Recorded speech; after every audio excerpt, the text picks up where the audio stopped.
आपने आप बोले ना मुझे पर थी, क्या बोलते भेलपुरी खाली थी, मेरा पति साइड में था, एक इंसान आया उसने उसको गोली मार दी।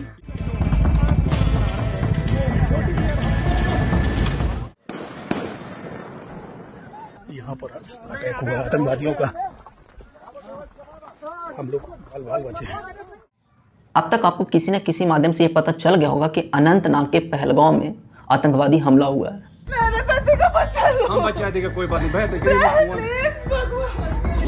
पति का बच्चा लो। आतंकवादी हमले में 28 लोगों की जानें चली गई और सबसे प्रमुख बात ये रहा कि इस बार आतंकवादियों ने उनका पहले धर्म पूछा, पहले ये कंफर्म किया कि हिंदू है या नहीं। यहाँ पे उसने बोला कि शायद मुस्लिम नहीं है, उसने उसको गोली। इसके लिए उनके पैंट उतरवाए गए, उनसे कलमा पढ़वाया गया, उनके आइडेंटिटी कार्ड चेक किए गए, उनके नाम पूछे गए, तब जाकर के उनको शूट किया गया। जैसे ही पता चला कि वो हिंदू हैं, वैसे ही उनको शूट कर दिया गया। इस घटना की सूचना मिलते ही भारतीय प्रधानमंत्री, जो कि सऊदी अरब के दौरे पर थे, उन्होंने अपना दौरा बीच में ही छोड़ करके वो भारत रवाना हो गए। लेकिन आपको बता दें कि इस आतंकवादी घटना को अंजाम देने वाला इस बार जो संगठन था वो TRF था, द रेसिस्टेंस फ्रंट। बताया जाता है कि TRF ये लश्कर तोयबा का ही एक प्रॉक्सी है। बताया जाता है कि इस संगठन का निर्माण इसलिए किया गया क्योंकि पाकिस्तान पे काफ़ी प्रेशर था, लश्कर तोयबा वगैरह का नाम बहुत ज़्यादा सामने आ चुका था, तो उसने एक ऐसा नाम बनाया, एक ऐसा संगठन बनाया जिससे लगे कि पाकिस्तान का संगठन नहीं है। इसलिए आप देखेंगे कि अब तक जितने आतंकवादी संगठन का नाम आता था उससे ही पता चल जाता था कि ये पाकिस्तान का आतंकवादी संगठन है। लेकिन इस बार जिस संगठन का नाम आ रहा है, जिस आतंकवादी संगठन ने इस घटना को अंजाम दिया है, उसका नाम है TRF, द रेसिस्टेंस फ्रंट। यानी इंग्लिश नाम रखा है, जानबूझ करके इंग्लिश रखा गया ताकि ये ना पता चल सके कि ये पाकिस्तान से जुड़ा हुआ है। बताया जाता है कि ये संगठन पहले ऑनलाइन काम करता था, लश्कर तोयबा के लिए काम करता था, और ये 2020-22 के बाद ये काफ़ी एक्टिव हो चुका था। और ये खास करके जो बाहर से आकर के जम्मू कश्मीर में निवास करते थे उनको निशाना बनाता था, चाहे वो हिंदू हो या फिर कोई विदेशी ही क्यों ना हो, उनको ये खास करके निशाना बनाता था। और इस बार भी वैसा ही कुछ हुआ। इस बार जो पर्यटक गए हुए थे जम्मू कश्मीर में घूमने के लिए, उनको निशाना बनाया, खास करके एक पार्टिकुलर धर्म यानी हिंदू धर्म के लोगों को मारा, ताकि भारत सरकार को ये मैसेज दे सके कि भाई जम्मू कश्मीर अभी भी लोगों के लिए सेफ नहीं है, ताकि लोग वहाँ ना जा सके, वहाँ ना बस सके। यानी एक दहशत पैदा करने का कोशिश था TRF का। इस आतंकवादी घटना को अंजाम देने के लिए मंगलवार के दिन को ही क्यों चुना, इसके पीछे के 4 थ्योरी दिए जाते हैं। पहला ये कि अभी जिस वक्त इस घटना को अंजाम दिया गया, उस वक्त भारत के दौरे पे अमेरिका के उपराष्ट्रपति JD वेंस आए हैं। तो कहा यह जा रहा है कि इस घटना के माध्यम से आतंकवादी ये मैसेज देना चाहते हैं कि जम्मू कश्मीर में अभी भी सब कुछ ठीक नहीं है, वो कुछ कर सकते हैं। क्योंकि बहुत जगहों पर ऐसे नरेंद्र मोदी या फिर अमित शाह को बोलते हुए सुने होंगे कि जम्मू कश्मीर में अब अस्थायित्व है, आतंकवादियों का सफाया हो चुका है, अब जम्मू कश्मीर में विकास का कार्य आगे बढ़ रहा है।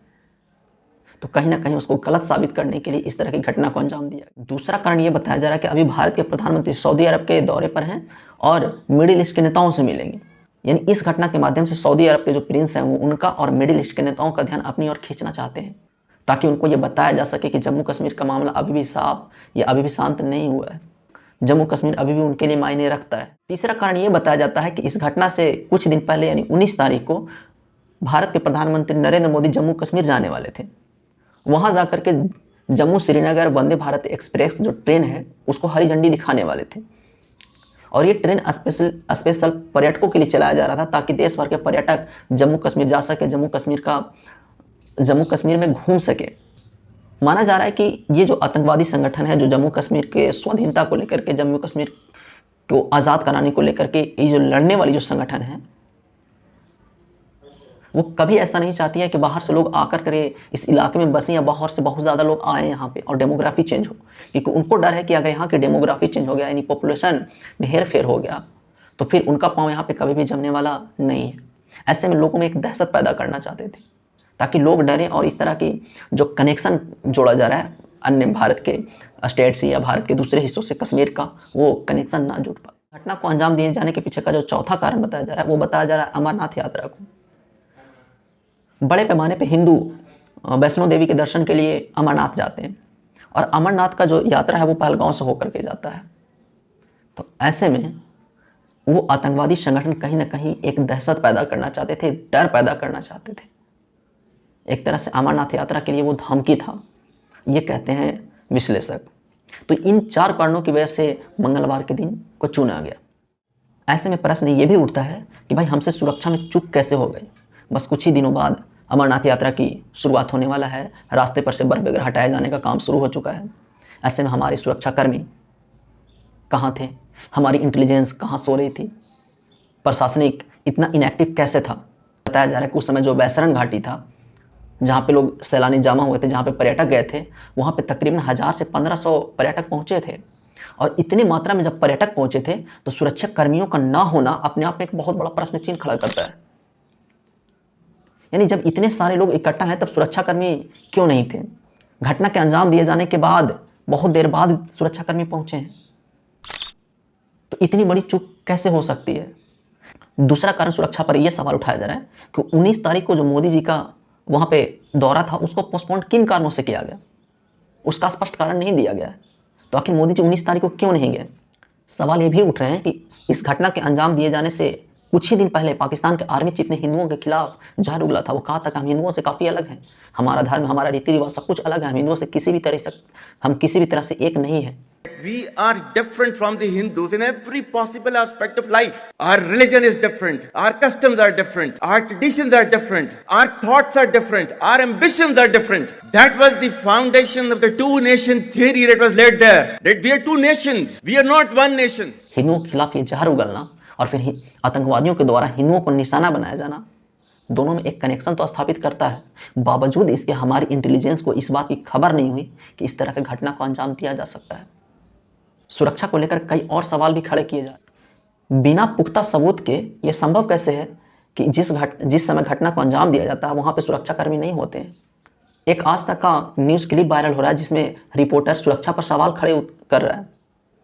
सुरक्षा एजेंसियों का मानना है, खासतौर से होम मिनिस्ट्री की तरफ से और उच्च अधिकारी की तरफ से और इंटेलिजेंस एजेंसीज की तरफ से कि सुरक्षा में चूक हुई है। ये मजाक नहीं है। 2000 टूरिस्ट किसी एक पिकनिक स्पॉट पे हैं, वहां पर ना ही पुलिस बल की कोई तैनाती, ना ही सुरक्षा बलों की कोई तैनाती। हम देखते हैं जब अमरनाथ यात्रा होती है 10 मीटर, आपने भी देखा होगा, 10 एक बड़ी खबर हम बता देते हैं, लेकिन बहुत जल्दी उसको वहां से हटा दिया जाता है, उस फील्ड से हटा दिया जाता है। ऐसे में प्रश्न ये उठता है ना कि भाई आखिर वो कौन शख्स है, आखिर वो कौन है जो हमारे आर्मी या हमारे सुरक्षाकर्मी का जो रियल मूवमेंट है उनकी सटीक जानकारी उन तक पहुंचा रहा है। अन्यथा उनको कैसे पता चलता और कैसे इतनी आज़ादी के साथ वो इस घटना को अंजाम देते और निकल भी जाते, उनको कुछ होता भी नहीं। बहुत सारे सवाल हैं जो सुरक्षा को लेकर के उठ रहे हैं। इस घटना को सिर्फ और सिर्फ हिंदू मुस्लिम एंगल से ही देखना काफ़ी नहीं है, बल्कि एक इंटेलिजेंस के स्तर पर भी देखना चाहिए कि हमें से कहाँ चूक हुआ। हमारी रो, हमारी आईबी क्या कर रही थी कि इतनी बड़ी घटना को अंजाम दे दिया गया और उनको भनक तक नहीं लग पाया। अब आगे मोदी सरकार क्या करती है, एक बहुत बड़ा प्रश्न होगा, क्योंकि अभी जो पाकिस्तान से खबर निकल के आ रहा है उससे ये लग रहा है कि जिस तरह से पुलवामा के बाद भारत ने सर्जिकल स्ट्राइक किया था उस तरह से भारत सरकार कुछ न कर दे, इसके लिए पाकिस्तान की जो सरकार है वो पीओके में अपना हथियार वगैरह तैनात कर रही है, आर्मी को अलर्ट कर दी है। तो ऐसे में क्या तत्लब्जी में या फिर ऐसे में कोई जल्दीबाजी में भारत सरकार कोई एक्शन लेती है या फिर रुक करके अस्थिर होकर के पाकिस्तान को एक बड़ा सबक सिखाने का कोशिश करेगी। भारत सरकार को चाहिए कि वो जल्द ही ड्रोन से या फेशियल रिकॉग्निशन या जिस भी तरीके से हो सके उन चेहरों को पहचान करें, उन आतंकवादियों को पहचान करें और उनको उनके अंजाम तक पहुंचाए।